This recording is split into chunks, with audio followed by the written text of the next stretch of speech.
الحمد لله الذي كفى وسلام على عباده الذين اصطفى أما بعد فقد قال الله تبارك وتعالى في القرآن المجيد والفرقان الحميد. أعوذ بالله من الشيطان الرجيم. بسم الله الرحمن الرحيم.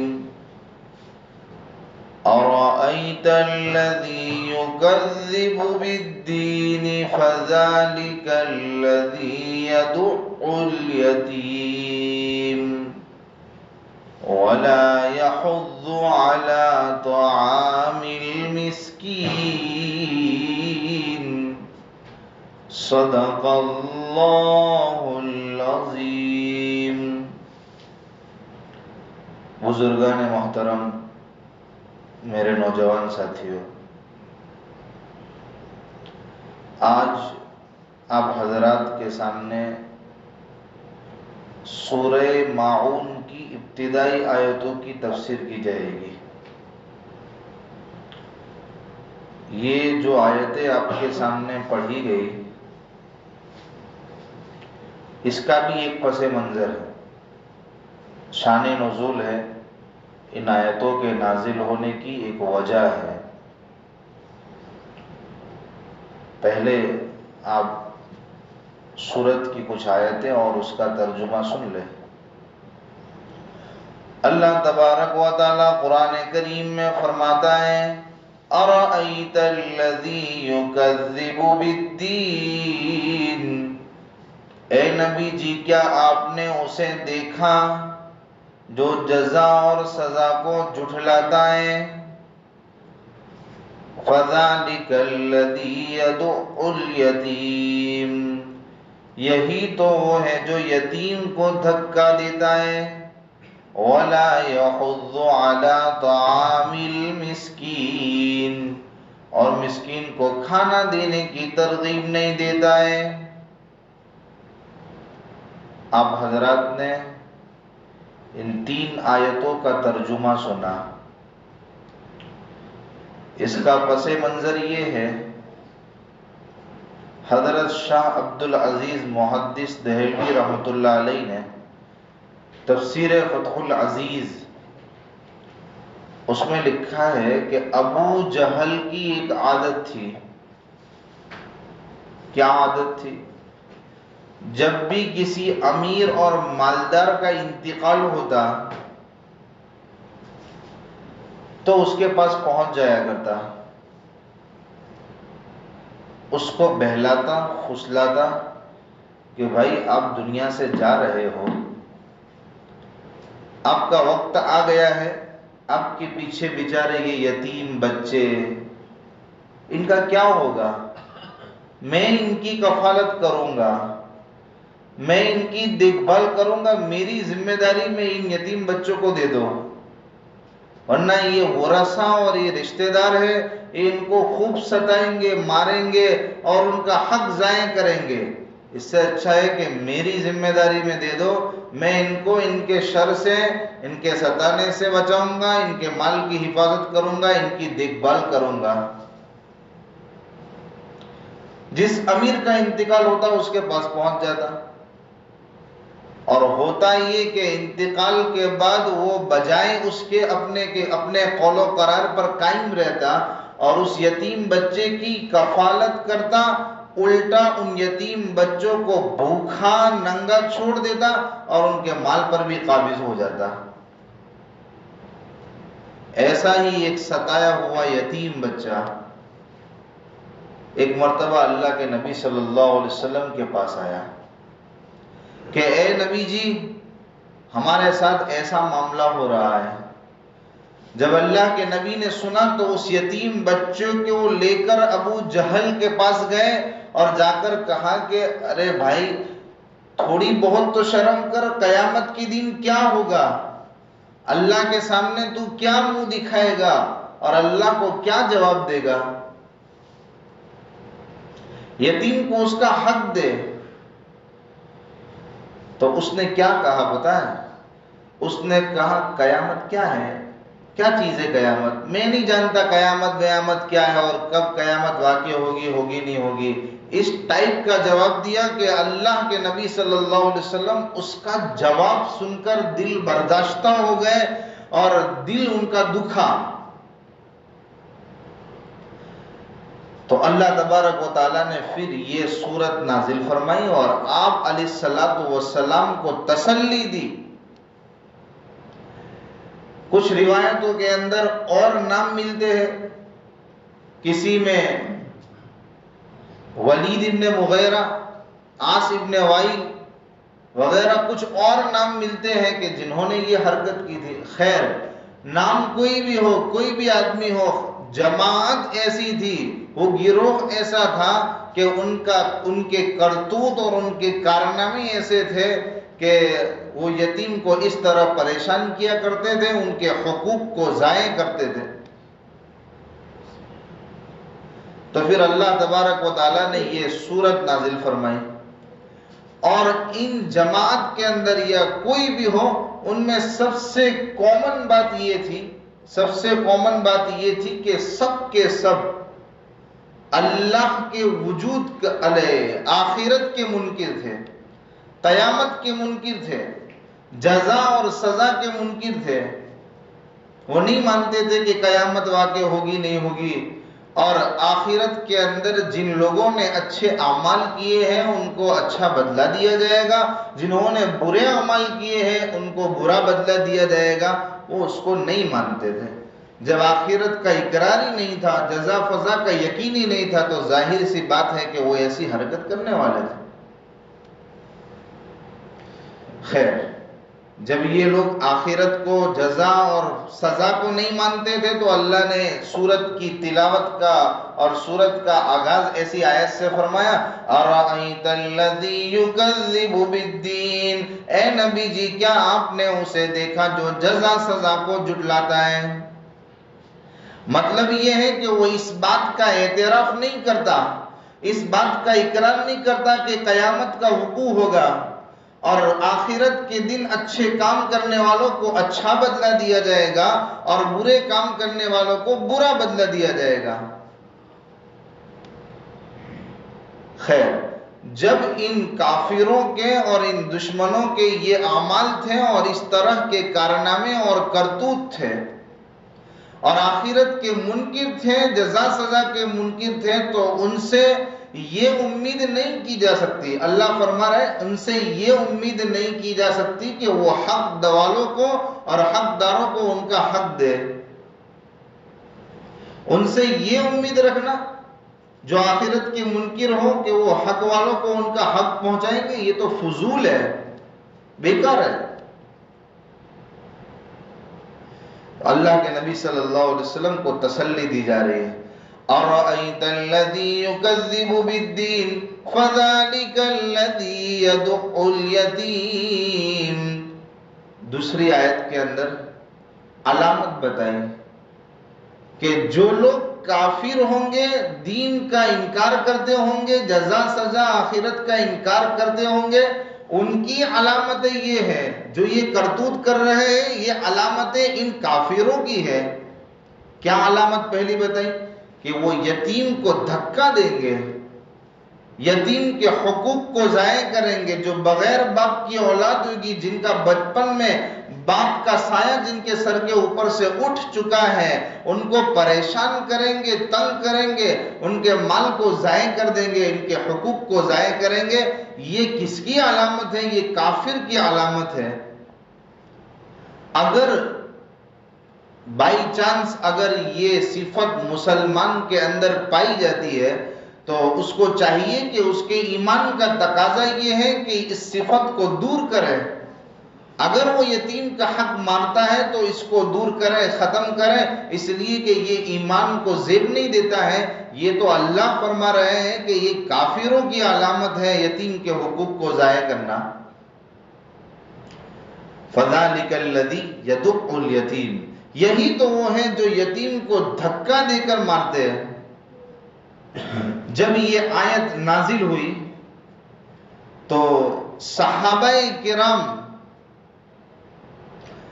کا ماحول ایسا ہو چکا تھا کہ سب کے سب نے یتیموں کو، جن کے گھروں کے اندر یتیم تھے، ان کو سب کو الگ کر دیا، ان کا کھانا بنا، اس لیے کہ یتیم کے حقوق کو ضائع کرنا، اس کے بارے میں قرآن کریم میں فرمایا گیا ہے انما یاکلون فی بطونہم نارا۔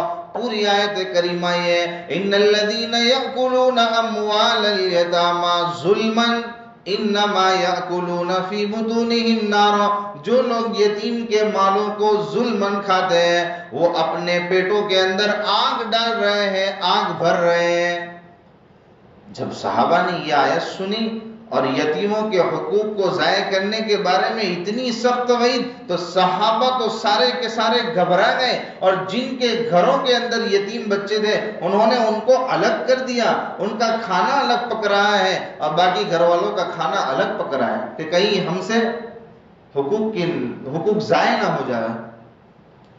لیکن جب دیکھا گیا کہ مشقتیں بڑھ رہی ہے، تکلیفیں بڑھ رہی ہیں، کہ ان کا الگ کھانا پکانا پڑ رہا ہے اور گھر کا الگ کھانا پکانا پڑ رہا ہے، کہ ایک پائی بھی یتیم کی ہمارے پاس نہ آ جائے ورنہ قیامت کے دن حساب دینا پڑے گا، تو اس قدر جب احتیاط برتی گئی، لیکن کچھ تکلیفیں آئی۔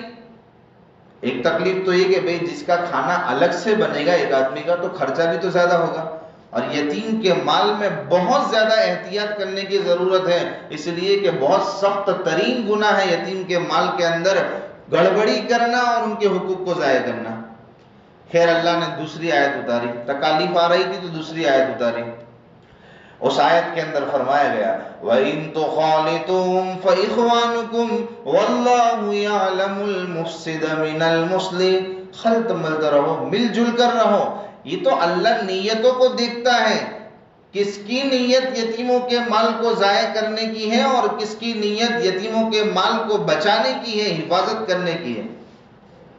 جن لوگوں کی نیتیں خراب ہیں اللہ انہیں بھی جانتا ہے، اور جن لوگوں کی نیتیں اچھی ہیں، صحابہ آپ کی نیتیں اچھی ہیں تو آپ ان کو الگ مت کر دیجئے، ان کو اپنے ساتھ رکھیے، لیکن خیال رکھیے حساب میں اور گڑبڑی نہیں ہونی چاہیے بلکہ مل جل کر رہیے۔